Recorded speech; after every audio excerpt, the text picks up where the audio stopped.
Well, good morning. It is Monday, May 4th. For the Star Wars fans listening this morning, May the 4th be with you. In a few moments, I'm going to be reading from the Hebrew Bible, the book of Joshua, chapter 1, beginning at verse 7. Before I do that, I want to talk a few moments about this book of Joshua. Part of the 5 books called the Pentateuch, the beginning of the organization beyond creation of people. Did you know that is the definition of politics? We have given it a broad brush that makes it a negative statement, but basically the definition of politics is the way in which people working together, living together in groups, make decisions. The book of Joshua follows the journey to the Promised Land, the journey through the wilderness from slavery to this new land, this new beginning as a people. And the central focus of the book of Joshua and the teachings has to do with faith and commitment. And it really begins with this word called fidelity. The fidelity was a coming together of what God expects of people and the way people respond and act. Fidelity to the call of God to be people that live in a certain way, love in a certain way, care in a certain way, and build community in a certain way. And it had nothing to do with ethnicity or race. It had to do with God's intention. Joshua also is a book of covenant. Covenant and agreement. Agreement between God and people. Agreement that was worked out through Moses, through those Moses selected into leadership, through God's intention to create a people no longer seeing themselves as slaves, seeing themselves as dependent on the provision of others, but to begin to be a people who would care for one another. And that then is the third tenet in Joshua. It is this leadership. What does it mean to be a leader? And in Joshua, being a leader meant listening closely to God and then guiding people through all that God intends. So I'm going to share right now from the New Revised Standard Version of Scripture, Joshua 1, beginning at verse 7. Only be strong and very courageous, being careful to act in accordance with all the law that my servant Moses commanded you. Do not turn from it to the right hand or the left, so that you may be successful wherever you go. This book of laws shall not depart out of your mouth. You shall meditate on it day and night, so that you may be careful to act in accordance with all that is written in it. For then you shall make your way prosperous, and then you shall be successful. I hereby command you, be strong and courageous. Do not be frightened or dismayed, for the Lord your God is with you wherever you go. It's an interesting phrase in there that says, do not turn from it to the right or to the left. You know, Jesus was very, very political, not partisan. Hear the difference. Jesus was very political, looking at the systems that were in place in the culture of his time and thinking into the future of the cultures to come. Was very political in looking at those structures, those practices, those behaviors, and passing judgment on them. But he was not partisan. He didn't pick one side or another. His entire focus was on the care of people, and that all people would know the love of God, and all people would know that they were the beloved. And so his politics were to stand up for all people against systems that were mistreating them, that were harming them, that were excluding them, and most particularly and most grievously giving the impression that some people were more important than other people. His politics said that is not true. His time on earth, his example, his teachings, all that he gave to the disciples to continue that, were to change those structures, to change people's hearts, to understand that for God there was no partiality, that any system or structure that kept people down in any way from becoming whole as God intends, that abundant life, were wrong and needed to be dealt with. You know, I'm very, very sad lately by some of the things I'm seeing. When we have leaders in this country that say that the elderly need to be willing to be sacrificed for the economy of a country, I think we've lost our way. Bishop Stephen Charleston talked about that this morning. He's Native American. In the Native American tradition, as our tradition also should be, elders are considered beyond important. They have wisdom and example to share with the generations that follow. And he commented this morning that the way we treat our elders really says a lot about the spiritual, the total integrity of any culture. You know, treating elders with respect is a sign of recognition for all that they have done to nurture and protect the younger generation.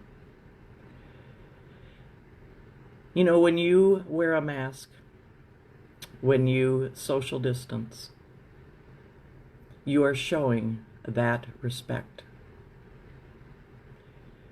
But it's not just elders that are the issue. When we are not doing that which cares for our neighbor, it is down through the generations. I have shared with you with a young man that I know and care about much, 32 years old. COVID-19 caused, what we found out yesterday, 3 strokes.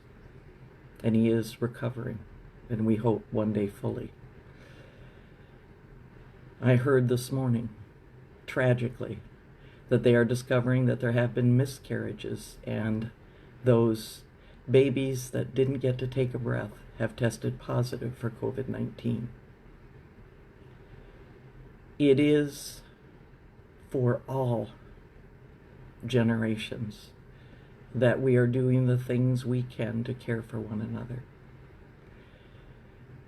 It broke my heart to also hear this morning that those protests in many parts of the country, but particularly in Michigan today, there are those who have come from other parts of the country paid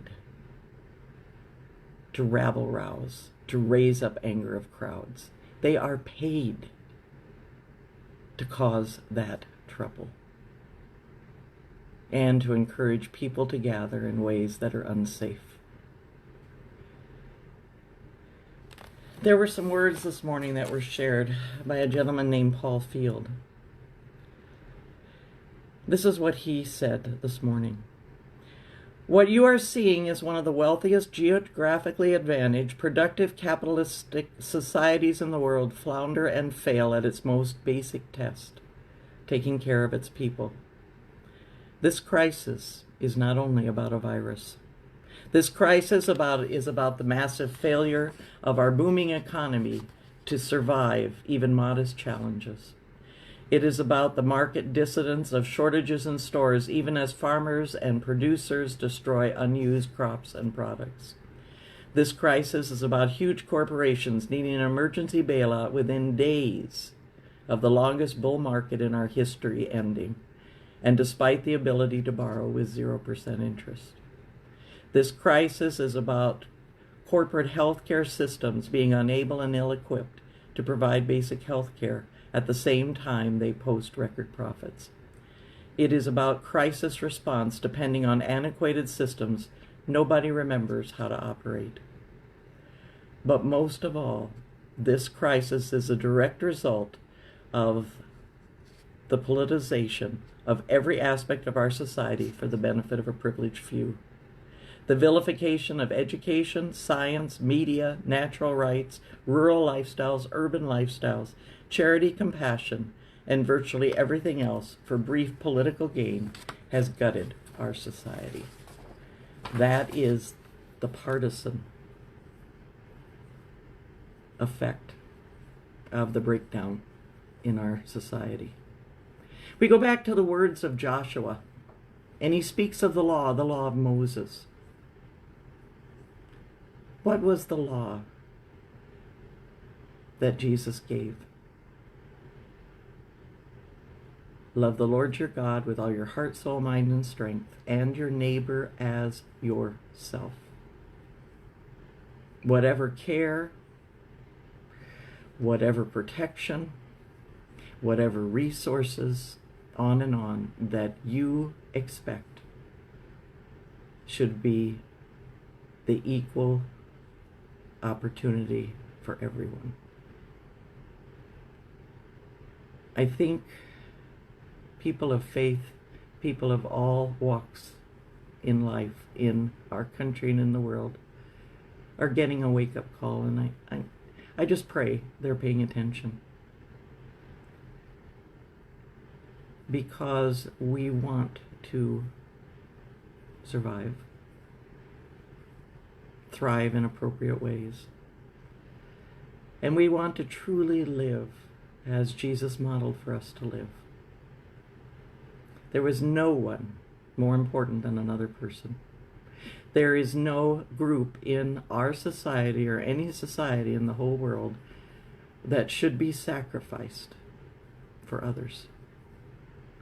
We need to find a way as countries, as societies, as neighborhoods, as communities, to be sure that everyone is equally cared for, everyone is equally provided for, and that comes from an understanding that all are worthy, all are the beloved, all deserve to have their needs met, all deserve to be protected from a pandemic virus until we are ready to deal with it. Our frontline people say, we have gone to work for you, you stay home for us. And I think it's a powerful message of those who are doing all they can to care. And as I've said before, they don't look at who that person is, what their socioeconomic is, what color they are, what religion they are, what country they come from. They just work to save lives. And those who are providing our basic necessities are trying to do so in ways that risk their health. But they're also trying to do so in ways that provide so that all can be fed, all can be sheltered, all can be cared for. And another way that we need to be careful to do that is to not take more than our fair share, to be sure there is enough for all. Yeah, today we recognize that Jesus was very political. but he was not partisan. All that he tried to show, all that he tried to change in systems was for all. That needs to be our goal as well. Joshua says, or God says to Joshua, don't look to the right, don't look to the left. Look straight ahead. Look with the guidance. Look through the eyes of God. Look straight ahead, and you will know what it is that God intends. That call to be strong and courageous is a call in big things, but it's also a call in little things. I do pray not only that you will be blessed, but you will be a blessing to others. Amen.